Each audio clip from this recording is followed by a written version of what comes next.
Learn English Podcast 一日一単 English Talks by Chichiroll. Hi everyone, how are you today? カナダ在住14年目の私が今すぐ使える英語を一日一単語ずつ紹介するチャンネルです。それでは始めましょう。Let's get started! 今日はですね、スペシャル企画を用意しました。インタビュアーは私の主人、トロイです。あらかじめ5つの質問を用意しておきました。質問1番目はですね、名前と生年月日。2つ目は、職業。どうやって仕事を見つけたのか。そして資格と職歴を簡単に話してもらってます。3つ目はですね、どうやって私と出会ったのか。4つ目は、結婚何年目でしょうっていうのと、あと、国際結婚のいいところ、悪いところを彼なりの目で話してもらってます。そして5番目の質問。これはですね、ホビー、趣味と最近ハマっていることは何ですかというところです。一番最後なんですけど、ちょっとこれは不意打ちで彼に聞いてみたんですけど、英語学習をする上でのコツや英語学習者に対してのメッセージはありますかという質問をしてみました。はい。彼なりの考え、彼の日本での滞在経験を通した語学学習についての思いっていうのをずいぶんたっぷりと話してくれましたので、楽しみに聞いてみてください。ちょっと早口かもしれません。はい。それではどうぞお楽しみください。Oh, hi everyone. How are you today? We have a special guest. And I'm gonna pass it on. There you go. Hello. Hi, my name is Troy Scott. I am Chichi's husband. And what do you want to know? What do you want to know? Oh, yes. I have one question. So first of all, your name and date of birth. Okay, my name is Troy. And my date of birth is July 16th, 1970. Okay, thanks. So can I ask your occupation, please? Yep, my occupation, I work in the field of business intelligence, which is are also known as data engineering, which involves taking raw data from source systems and creating that into to reports or analysis dashboards so that companies can meet their objectives and goals. So you're basically working at home, right? So can you come to the mic if you're gonna speak? That'll be great. Yeah, I do work from home. Yeah. Well, how did you get this job? If you don't mind, telling us. How I got the current job? I originally was working at a company called Overweitea Food Group, which is head office was in Langley, BC. I started working there as an accountant in 1994. That was how old were you? 24. 24. Yeah, and then from there I went into IT, Information Technology Department, in the Business Intelligence Department, where I was building reports and building data warehouse for Overweitea Food Group, or Save On Foods, which is basically a retail or grocery chain in British Columbia, privately owned.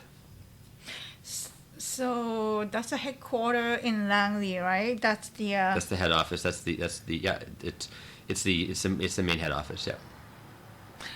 So how long did you work there? Total 15 years, and then in 2005 I got a job with a small consulting company that was based out of Georgia at the time, but it had a head office in Vancouver, downtown Vancouver. So I started there in 2005 2006, and I worked there till about 2008, and then I went from that company to another company based out of Toronto called T4G, doing the same thing, business intelligence, and then finally went out on my own in 2013. Started my own company, simply named Troy Scott Consulting, and that's what I do. That's what my company is today. Thank you. But also, your boss is Troy Scott, isn't it? Yes, the gentleman I subcontract to also has the same name as me, Troy Scott. So, when you have a meeting, how did you call each other? Troy Scott or Troy A. Scott, or what is the Troy A? I usually go by B? Troy A or Troy Canada. Usually Troy A. Troy A. I see. Yeah. And let's moving on to the next question. All right. So how did you meet me? How did I meet you? I think we met on Lava Life, right?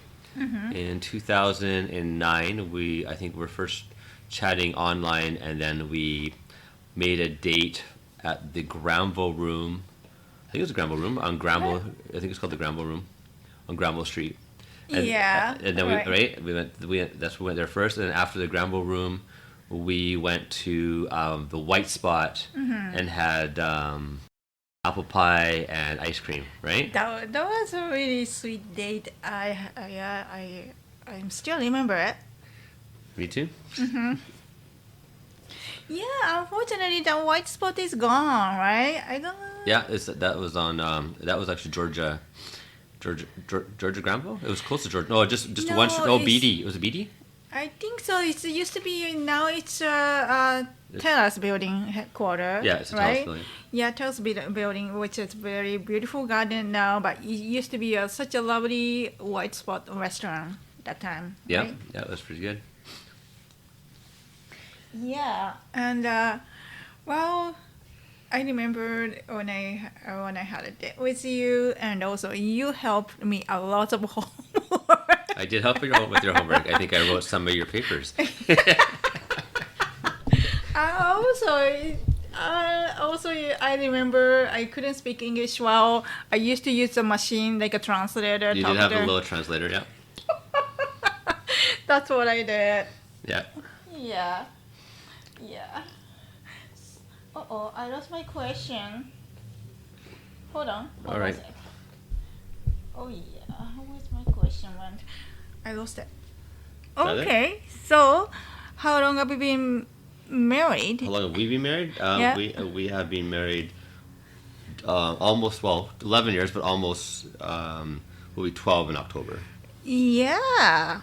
So pros and cons for international couple. Whoa, pros and okay. Well, that's Yeah. Let's see here. What pros and cons of an international couple? Well, I think one of the definitely pros. Yeah, I mean, definitely interesting meeting different people from different places with different backgrounds and different views on the world. And like growing up in Vancouver, it's especially in the West Coast, it's very a lot of English speaking, especially growing up in the 70s and 80s, and even 90s. There's mostly just English speaking people. There are not many people in BC, especially if Vancouver's different, but if you live in Langley or like the suburbs, most people at least back then only spoke English, maybe some maybe a little bit French. So it's good to learn different people's languages, different cultures. Just also even just the fact that you came here, then I go over to Japan and get to meet your family and your friends, right? So kind of like me, right? Because it gets a different perspective on things. And challenges are obvious. I think one of the main challenges is obvious. It's just the communication, because you mostly only knew Japanese, and I basically just knew English. So you're learning. It takes a long time to learn a new language, right? It takes years, Exactly. It's hard. So it's hard to know. Hard to know what each other is wants, or what they're trying to say, and like sometimes you don't figure things out for a few years because of communication and the different cultural backgrounds, right? Different ways of like how things are approached, in your family versus my family, right? Different ways of seeing things. Yeah, that's right. I remembered your mom had a wedding ceremony for us. Yeah. So so I was only Asian. That was like, oh my goodness, like, oh yeah, Sharon was there, and Sharon's family Japanese, Asian, and she's half Japanese, right? yeah. So and so that was nice too because she spoke Japanese, and so her mom also spoke Japanese. Oh yeah, Masako, that's right. Yeah, she was, and also I think your mom. Oh, it's not Nadine. Yeah, she tried to bring like more like same like race like Rice? race Sorry. same race. She tried to bring. More Asian. Oh, she who? Your friend, your sister, Didi. Okay, who Jill. Oh, okay. Oh. I think she, Maybe. try to hang out with more same race like Asian or Filipino or Asian. Okay. So which is really nice to me. So especially in Langley, like they don't see any like Asian mix but nowadays it's different. I think it depends. Yeah, in 70s and 80s, it was even up to like the early 2000s. Langley was probably 90 to 95% Caucasian, and probably mostly English speaking. Yeah, But I think it's definitely more diverse today than. Yeah. Where downtown is a lot more diverse. Like you got, like downtown is good because you have it's a good mix of all different cultures and different languages. But yeah, if you go to the suburbs, it can be depending on which city you're in. It varies. Right. When I was there in the beginning, when I first visited. Yeah. Yeah, I felt like I was on the Asian, like entire world, but it's the same when I went to Tokorozawa. I was the only Caucasian in Tokorozawa. Remember, I was there. I've been there 2 times. I think I met an American couple that had been living there the second time I went there when I went to Starbucks. Right? But yeah, Tokorozawa is like the Japanese version of Langley. That's right. Yeah, That's really true, but nowadays it's different. Like when I went to last time, I don't remember last time I visited there, but anyway, I saw a guy from Japan, but he lives in Abbotsford and visited to some reason in your mom's neighborhood and bump each other, and that's the first time. That was a 2018 that time. Okay, yeah. And also Corey mentioned about like we have a lot of Korean classmate in his classmate, like it's a different nowadays, but it's definitely changed. Yeah, that's good. Right. Cons, it's a pros and cons. Cons, it's like you're totally different personality, character. The character is different, but it's like you're sometimes stubborn. Me? Yeah, and also you have a tension. I can be intense. Yeah, that's like kind of like I'm holding the bomb with you. A bomb off. Yeah, it's like but I don't know what is your trigger point or pushing point. Kind of like a lime or atomic bomb inside you. All right. That's what I feels like. Okay. How about me? You can also be stubborn, but also I think sometimes you have maybe because it's hard. It's also I think like when you definitely translate from Japanese to English, right? But Right. I think it's hard when you learn a new language. I don't know any other language really well at all other than English. I mean I know a little bit of Japanese, a little French. But like, when you learn a language when you're older, you have a tendency to translate. Where if you learn a language when you're younger, like Veronica, our friend Veronica, she thinks in French, thinks in English. She can think and talk in different languages. She can switch. Mm-hmm. But when you're translating, I think it can be really difficult to say, like, because you got to think of it in Japanese and you're thinking of it translating to English. So it can be hard to have a really intense conversation because it's a lot of work just to translate and figure out what you're trying to say or if even like how do those words and Japanese and English don't translate very well, right? I don't think they translate right. You try try to put a Japanese phrase or English to Japanese or Japanese to English and Google Translate is terrible, right? You can maybe translate a few words at a time, but you can't really translate. It's not like French. Like translating English to French is pretty easy, right? But translating Japanese to English or English to Japanese is difficult. Yeah, that's why I started to do podcast because I don't even see the word or meaning in a dictionary. Yeah. It's like that's why I just gonna like share the moment like oh this is what I learned so many things in a hard way. So that's why I don't wanna have I don't want them to have a same experience like me. So that's why I do.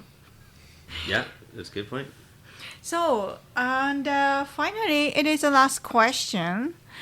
It's it's a hobby or favorite things. So you love working out nowadays, don't you? Maybe love is a bit of, I do enjoy working out, seeing my trainer twice a week, 2 hours a week, and then I do try to run 2 to 3 times a week. That's right. And also try to go for a walk, at least one walk a day. Rollerblading. It went now that the summertime, like hiking, like the Grouse Grind or maybe Seymour Mountain. But biking's okay, but to me for biking can be a bit of we got rid of our bikes. It's probably easier just to go rent a bike rather than trying to like store it in the locker and worry about people stealing your bike. Yeah, stealing or robbing, it's pretty lot my neighborhood, so I don't feel safe. It's a pain to keep it in your apartment. Yeah. There's not enough room in the apartment. So it is a good idea for sure. Biking is a good one. Play some video games, not too much, just maybe a few hours, maybe not even every week, maybe a few hours a month of video games. That's probably most of my hobbies that I do. Right. Yeah. Also what's the other thing? Binoculars for stargazing, right?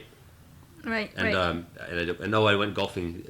Oh yeah, you love golfing. Yeah, that's. I like the pitch and putt. I don't. The pitch and putt's perfect. Could you say that again? Pitch and putt. Pitch and putt's basically like each hole's maybe like 50 to 100 yards tops. It's just a hitting? No. It's all you need is 2 clubs. You need 1 driver and 1 putter. So it's just so you can basically you can play with.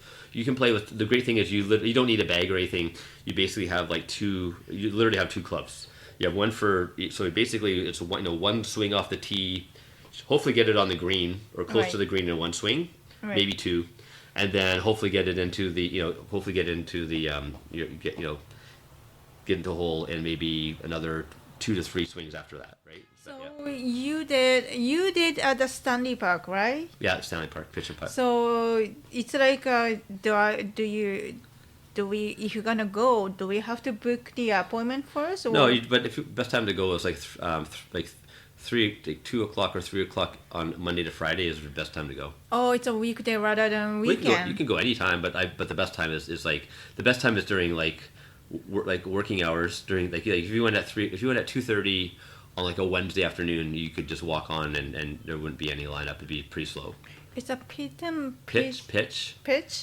I think it's pitch and putt. Pitch and a putt. No, pitch and putt. Pitch and a putt.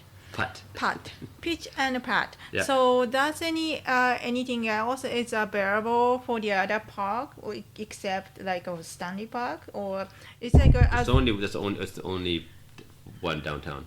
Okay, so I don't know where you have to go. Like there's a UBC golf course. Okay, so I think the UBC is a full golf course. Yeah, that's a huge space, right? Well, like the pitch and putt would only take you maybe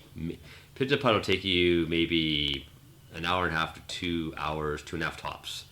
So it's perfect. Where a full golf course could take you 4 to 5 hours, depending on how good you are, right? So.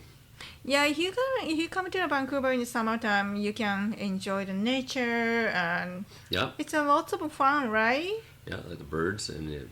Yeah, you can see maybe a beaver. And coyote. Canadian geese, coyotes, raccoons, right? Rats. Oh, rats, really? Squirrels. Yeah, squirrels, maybe. Muskrat. Oh yeah, and also eagle. You'll see eagles. Yeah, eagles. What else? Herring. Oh yeah, heron and. Heron. Sure, the heron. Oh yeah, Blue heron.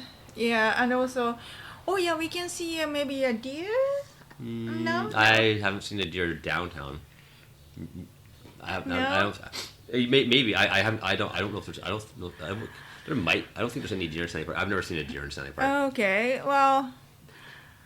Oh, maybe a North Shore. North Shore. Yeah, North so, Island. Yeah. Grouse Mountain. Bear? No, bear? I haven't seen a bear or cougar in downtown Vancouver. Oh yeah, probably that's also North Shore. I mean, maybe it's possible. I mean, it's possible. Maybe a cougar might make it downtown, but I've never seen one. I saw a coyote once. There's definitely coyotes. Coyote, skunk. The coyote. Oh, there's skunks. Yeah, definitely. Skunks. Yeah, and skunks. Yeah, and also we can see seals or otters. Yeah.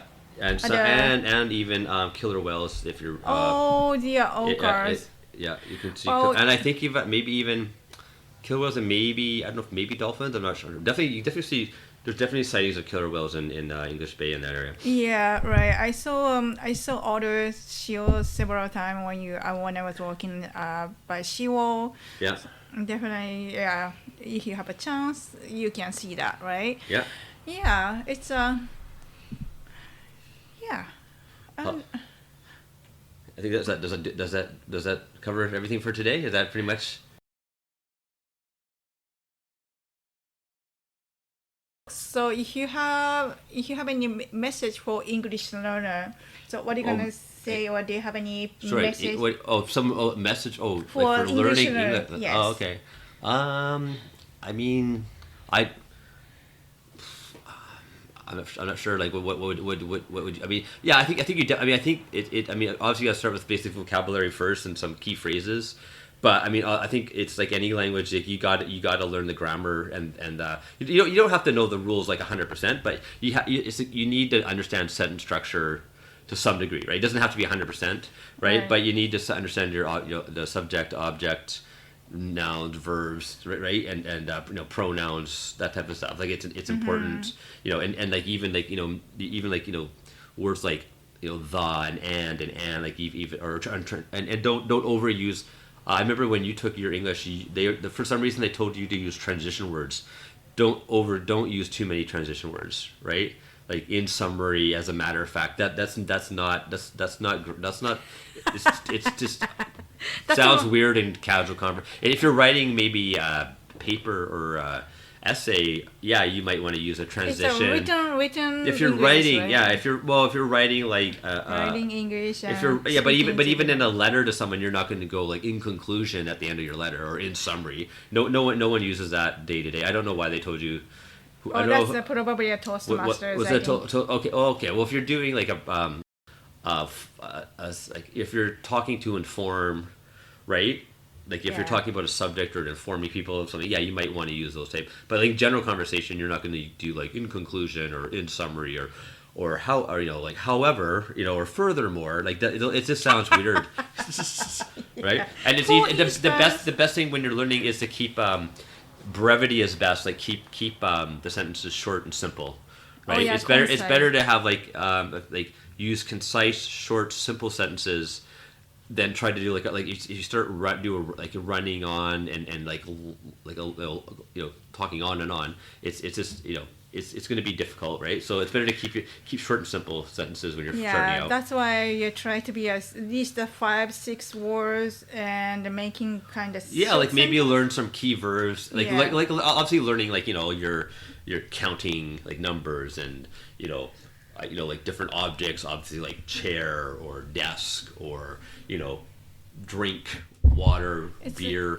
What like learn those type of phrases, because even just having that basic vocabulary, like you probably need a good 500 words to kind of get started at least, I would imagine. Like but I heard that like a phrasal verb is 2,000 phrase. Yeah. So it's like it is too much, but also I learned about like for example, table and chair is a noun and a verb.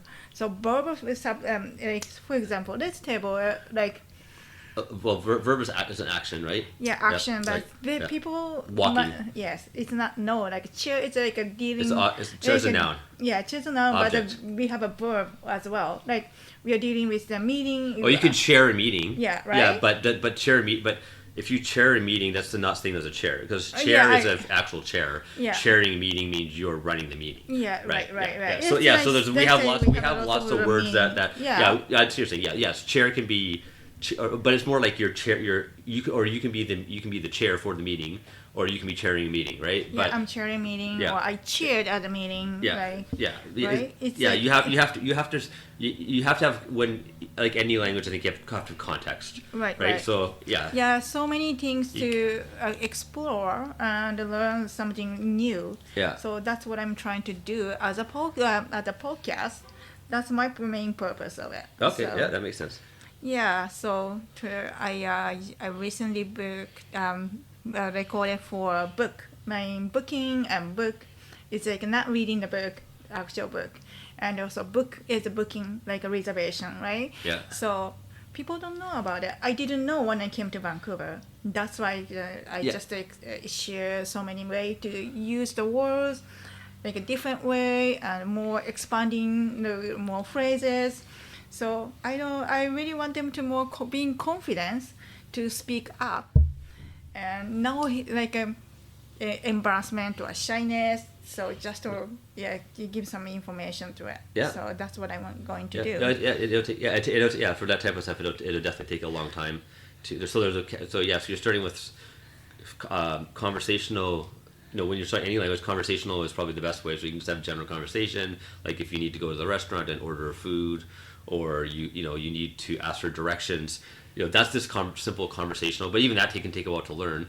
But to work in an office and have like a discussion with people in the meeting, that's going to take like years of probably like studying the language and possibly taking like university or college courses to understand the lingo and the jargon in the business or on the job, right? So. Yeah, right. So especially like a student, overseas student, go to the ESL school and learning English. Yeah. Like morning until evening. But even though they'll stick with the same language person, like same language, it's not gonna improve it. Yeah. Well, and you have to be careful when you come to Canada and you sign up for those schools, because a lot of them are charging like excessive amounts of money for little value, right? Like a lot of those ESL programs, they're not cheap, right? So you have to be really careful when you sign up, because you may be better off learning it at home, like taking a course at home or online, as opposed to spending a bunch of money for in class, unless you're going to like maybe a college or a university like UBC or maybe Langley. But I would be careful of any like. I would only go to recognized colleges and universities. Like colleges are good because they're not as expensive and you don't need to have the same requirements. Like Langley College is probably good for learning maybe English, right, or learning another language. Probably those people. College. Those people encouraged to go to the bar and talk to somebody else. That would be a better way to improve their English. I think when I was in Japan, like I don't get a lot of chance to speak Japanese, but like when I'm in Japan, what I found, like when I was in Japan, that was nice. Like like if I lived here for like 6 months or 3 months, I could see like me really picking up the language, because like I'd go to the coffee shop by myself. I have to order my drink. I have to talk, just people will talk to you. So, because if you have to use it, if you need to use it, then you're more likely to learn it. Or if you don't really hear, like I don't really, I can speak Japanese to you, but like just not a lot, just not a lot of, if you have a reason to learn something, that's the better way. Like so, like you probably are better coming to Canada if you want to learn English and have like a vacation where you can immerse yourself and learn the language, right? Right. Yeah, but if you're gonna do something like improve your English, probably do something else, like go to shopping myself or order something else from the store, restaurant. So don't be scared of it. Like. Yeah, that's right. Yeah. Yeah. Okay, that's probably I covered everything. Yeah, sounds good. Okay, thank you so much. I love you. Love you. Mwah. Bye, sweetie. Bye.